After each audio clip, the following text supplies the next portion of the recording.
Tom Lee has to be one of the most prolific investors of this crypto bull market, with his company BitMine now accumulating over $9 billion worth of Ethereum. He's made some pretty big bets. In this video, I wanted to go ahead and showcase a new bet that he's made, a $20 million investment that has turned into already over $100 million plus, and some of his lofty predictions in the crypto markets. So let's go ahead and learn from the mastermind in the crypto markets, Tom Lee. It's like Ethereum are super sensitive to monetary policy. So I think that September 17th is an important catalyst.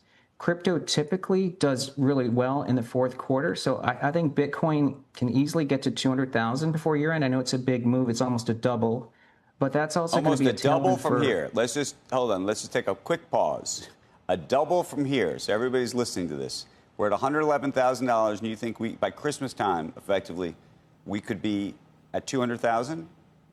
That's right. One of the reasons Bitcoin stalled this year is the Fed's been on pause for 9 months. That pause all year, if you look at an easing cycle, that's only happened 2 other times, in 1998 and 2024, where the Fed began to resume cuts in the fourth quarter in September. Equities do really well. As you know, crypto is beta to equity. So I think it's going to be a very strong fourth quarter. Small caps should also rally, like IWM, but that also is really bullish for Ethereum, which is highly linked to small caps. So you are seriously bullish into the end of the year at this point, given these rate cuts. You don't look at it as bad news is good news, but therefore the good news can't be that good situation. I would be more cautious, Andrew, if we didn't encounter so much skepticism about stocks. I think year to date the S&P is up 10%. As you know, when you look at a pretty good measure like AAII, net bulls, less bears, it's been negative for 5 weeks. So at all-time highs, investors are bearish. And we find that skepticism. I think that's kind of funny. All-time highs, investors are bearish. The same thing's happening right now in the crypto markets, actually. I find that a lot of retail has just gone away from crypto, even though Bitcoin, Ethereum, altcoins are beginning to make highs. I find that a very interesting statistic here. But Tom Lee is essentially saying that equity markets, they're going to have strong performance. That's going to lead to the crypto markets, because of the fact that they're a beta to stocks, they're going to have a massive run. So that's what he's predicting. That is a really crazy move. I mean, if we get a $200,000 Bitcoin, that would be absolutely incredible. And I actually saw this here, which I thought was pretty interesting. It was about the 4-year super cycle, because, I mean, we're starting to get to the top of the cycle. What are Tom Lee's thoughts on a 4-year crypto super cycle? I think when people talk about a crypto cycle and it being 4 years, there's probably some reflexivity at work, because the original genesis was that, Bitcoin had a halving cycle. And so people were talking about a price cycle that really followed a Bitcoin in a halving. But in crypto, as you know, because there isn't a company, it's decentralized, and there's no centralized source of information, price itself often becomes really important, especially in the early days. So every element of liquid markets today, the incremental buyer of Bitcoin is no longer retail, which was really the story from inception up until probably 2024. And so now in the last 2 years, there's now institutional allocations taking place into crypto. And because of that, it's probably counter-cyclical. I would say that the real test, there's really 2 tests that will come up. Is one, is Bitcoin going to follow a price cycle next year, which would be a downturn? And is Bitcoin going to diverge from the equity markets next year? And I think that there's a chance that both take place. And that's why we'll be talking less about a cycle, because, as you know, Bitcoin also historically followed equity markets pretty closely too. That's very interesting. So considering the fact most of Bitcoin's history, retail has played a large part in its story. And now all of a sudden institutions are buying billions of dollars. Tom Lee's BitMine is one of those. Maybe there's a chance that if equity markets continue to show strength, we're not going to have just a 4-year super cycle. We're going to go ahead and advance past what people normally think. Now, I think retail is 100% bought in on the fact that 4-year super cycles are a thing and they're going to be taking profit. But if institutions just keep buying Bitcoin and Ethereum, we're just going to keep going up, which I find that to be very interesting.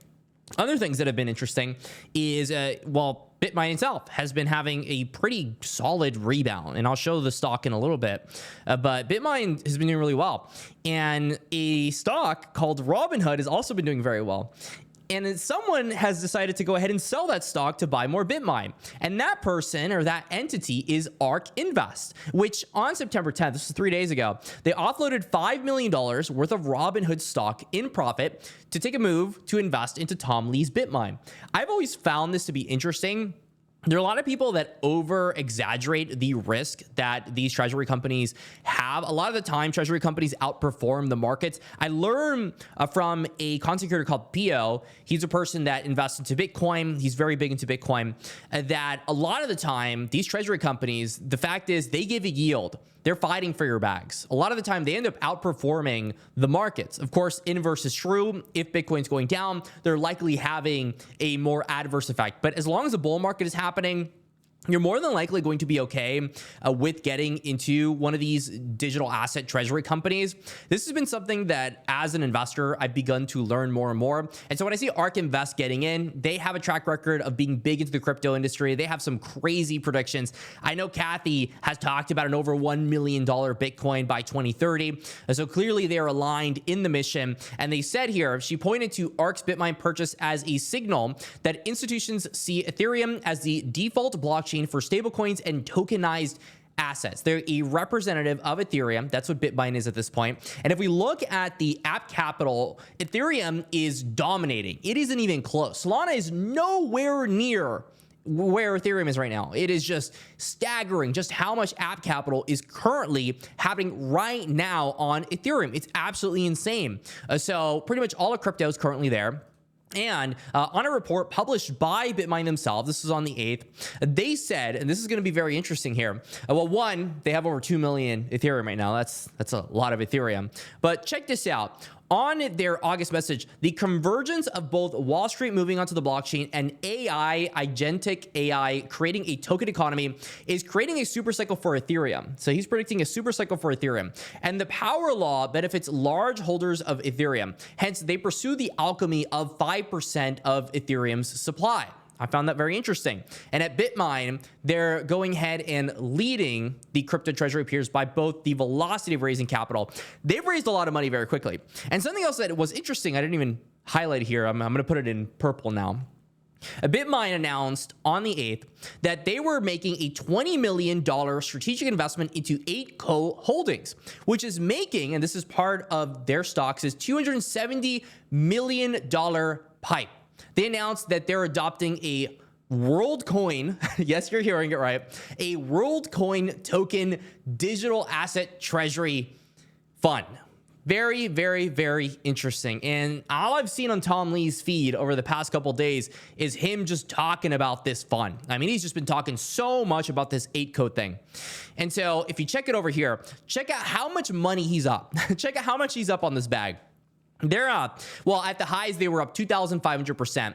And so that $20 million that he invested, which check out how fast this happened, it's worth $550 million on paper. He's up a lot on his bags, and he's talking a lot about this Worldcoin thing. Now, the stock has gone down about almost 50%, maybe 45%, depending on the math. And, you know, it's still a huge return for the man, the myth. BitMine is up a lot of money on this investment. And so I find that interesting. Maybe what he's trying to do here is a kingmaker play. He's trying to get into the smaller altcoins as he believes Ethereum is going to run and make altcoins have a surge in value. He's aligning with some of these, and if he gets a favorable deal, he's going to take it. If we look at the price performance of Worldcoin, as this announcement kind of got announced, check that price action. I mean, it was absolutely insane. The price doubled.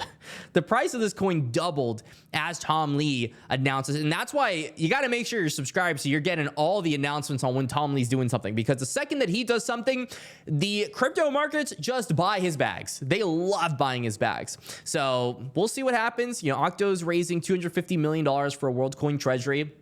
I have a strong feeling this is going to happen.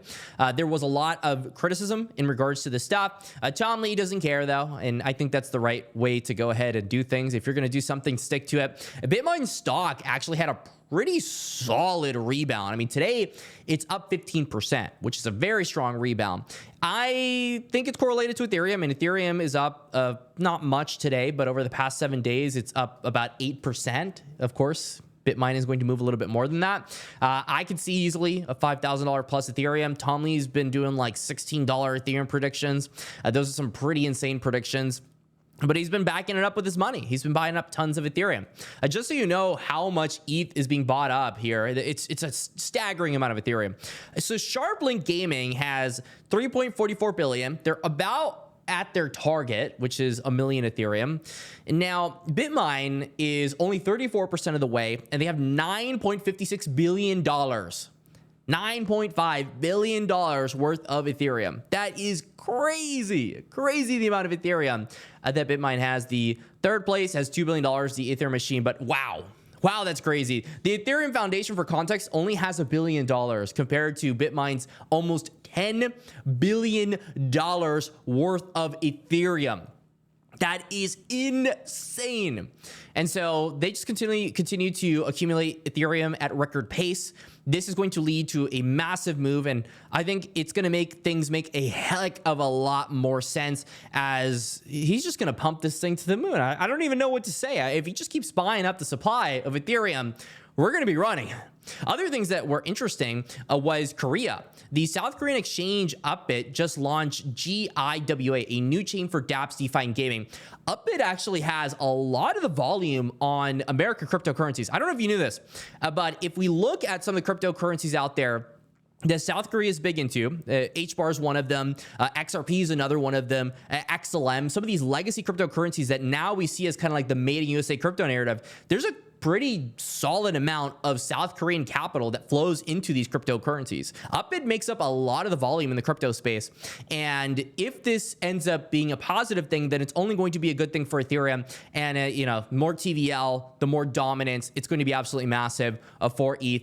And a $200,000 Bitcoin, of course, is going to send ETH to even higher levels. So I just wanted to go ahead, document what Tom Lee's been up to as of late. If you like the content, subscribe for more. Stay classy, and I'll see you all in the next one.